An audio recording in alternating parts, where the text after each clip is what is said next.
All right, so in this video, we're going to see Republican Representative Thomas Massie do something well, something pretty unusual for a member of his party. He's going to make a completely logical and sensible argument for transparency. We'll see him lay out his whole plan to force a vote on releasing the Epstein files.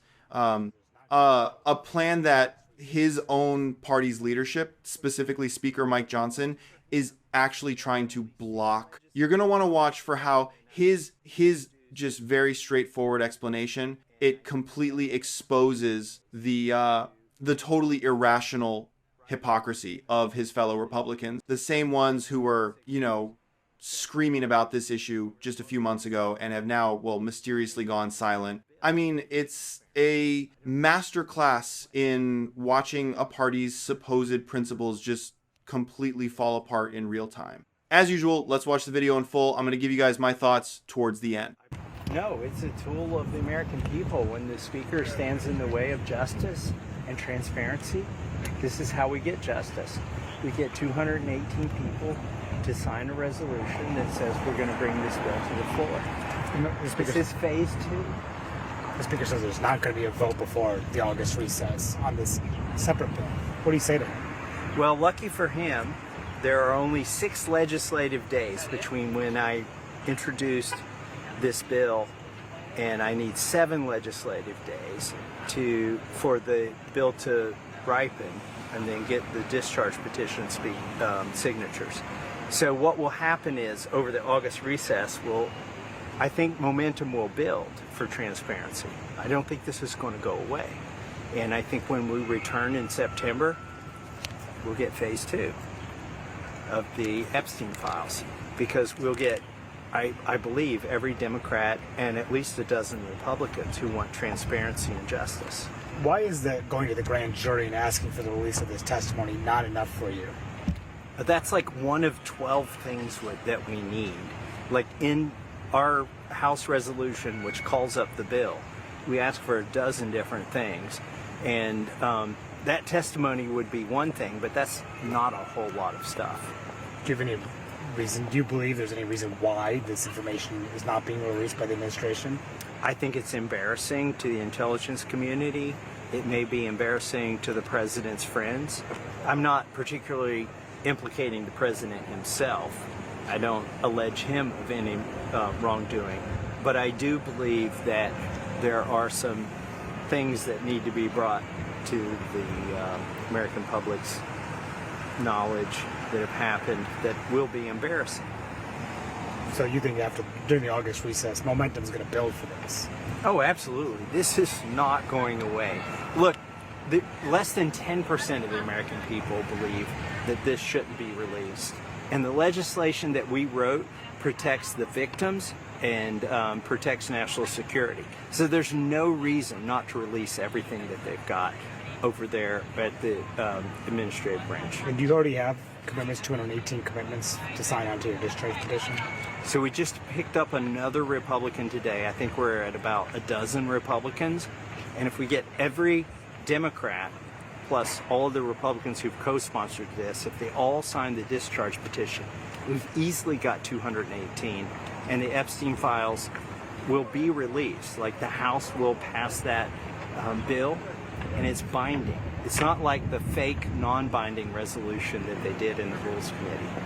What do you make of the argument from Chip Roy and others that, this is never going to pass the Senate, Trump is never going to sign it, so it doesn't really matter if it's binding or not binding, and therefore the resolution is a better route? Do you think the president will not sign a bill that 3/4 or maybe 100% of Congress has passed that says that the Epstein files must be released? Like, I completely believe that the president himself sounds sort of indifferent to it. He says, well, it's fake, it's a hoax, it's whatever. Okay, let's get that out there. Let's see it in the public eye. Do you think Bondi should testify before the Senate House Judiciary Committee? I think Maxwell should testify. Bondi could testify. But this may be above her pay grade, which is why Congress, a co-equal branch with the president, should demand the release of everything that they have regarding the Epstein files. What about Kash Patel? Do you think he should testify too? Kash Patel, the FBI director? I don't know that he needs to testify. You know, there's people who said, oh, this is a hoax. The president said this is a hoax. If it's a hoax, the president's own children fell for the hoax. The vice president fell for the hoax. Kash Patel fell for the hoax. I don't think it's a hoax. How important is this issue to your constituents in Kentucky? Are they making calls to your office? Will this affect midterms? How important is this issue? This transcends all other issues. This is about whether there's an elite and powerful group of people who are above the law or whether they answer to the law. And that's what this is about. And right now, anybody who wants to subvert or keep the Epstein files secret, they are on the wrong side. They're on the side of maybe 5% of the public. Over 80% of the public wants these files released. And this is about whether, if you're rich and powerful and politically connected, can you get outside of the law? And I don't think you can. Mr. Massie, there were so many of your colleagues who were once calling for this who have gone silent. Are you surprised at how quickly some of these so-called fighters for this information just disappeared? Look, I think politicians do not like conflict. They'd like to tell both sides that they're on their side. And so that's why we need an actual vote of the U.S. House of Representatives. I think any of my colleagues who you've implicated with that statement would probably vote yes to release the Epstein files. Do you think that those co-sponsors, or Republican co-sponsors, are actually going to sign the discharge petition, though? Oh, yeah. You think all 10 of them or 11 of them will? I think there's some cognitive dissonance if you've co-sponsored this resolution and then you won't sign the discharge petition. And I actually don't believe any of my colleagues who've co-sponsored this wouldn't sign it. I mean, they're going to sign it, and if every Democrat signs it, we're going to get the Epstein files. Now, the Speaker of the House has a decision to make once we achieve 218 signatures. He has to decide if he himself is going to try to bring some resolution on the floor to hide this. And I think that's going to be a great tell. If he does, that vote will be the vote on whether we expose this pedophilia ring. Do you have any assurances from Democratic leadership that all Democrats will sign the discharge petition? I don't have any assurances from anybody. But I think if you're moral and upstanding and you want transparency and you want justice, you're going to sign this. Why do you think Trump Okay, so yeah, you saw it right there. How he just calmly and rationally explained the whole process for forcing a vote that his own speaker is obstructing. He didn't scream, he didn't get defensive or anything. He just laid out the facts. And in doing that, I mean, he made his own party's leadership look absolutely ridiculous. My thesis here is, I guess it's pretty simple.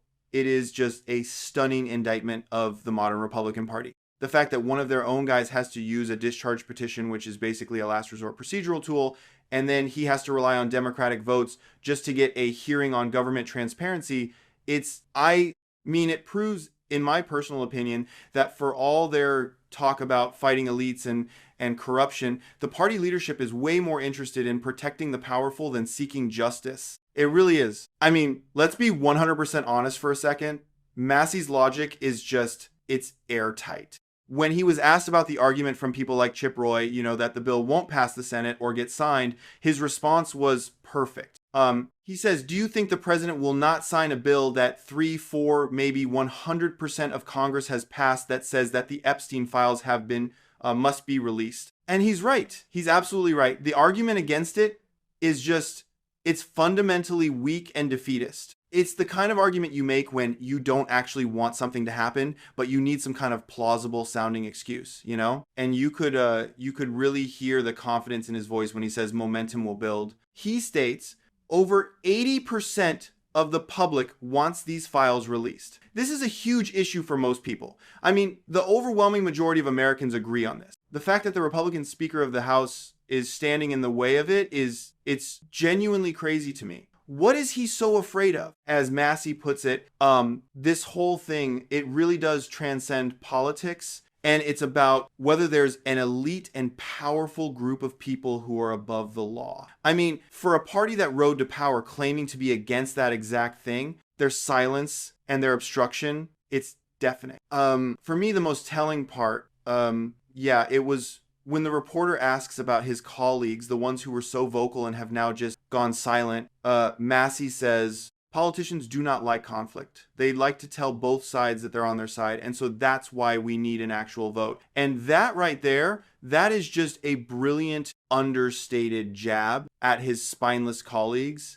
He's essentially calling them out for being all talk and no action. And he gives them the benefit of the doubt that they'll vote yes. But the very need for this whole discharge petition thing proves they aren't the fighters they claim to be, are they? And of course, this whole thing, it just widens the scope. It brings you right to the head of the party. The interviewer brings up that Trump has called it a hoax. And Massie's response is perfect. Just perfect. If it's a hoax, president's own children fell for the hoax. The vice president fell for the hoax. He just dismantles the talking point without even raising his voice. It really highlights the absurdity of the entire situation. So you have one guy trying to use congressional procedure to achieve this widely popular bipartisan goal. And then on the other side, you have his party's leadership actively blocking him. His colleagues are running for the hills and their leader is just dismissing the whole thing as fake. It's a snapshot of the utter chaos and, frankly, the lack of principle in the GOP. And look, frankly, while I disagree with Massie on almost everything else, good on him for this. The fact that he's one of only, a dozen Republicans with the courage to do this, that tells you everything you need to know. Let me know your guys' thoughts down in the comment section below. While you guys are down there, do me a massive favor, hit that subscribe button and also give the video a thumbs up as well. I appreciate you guys, and as usual, I will see you guys in the next one.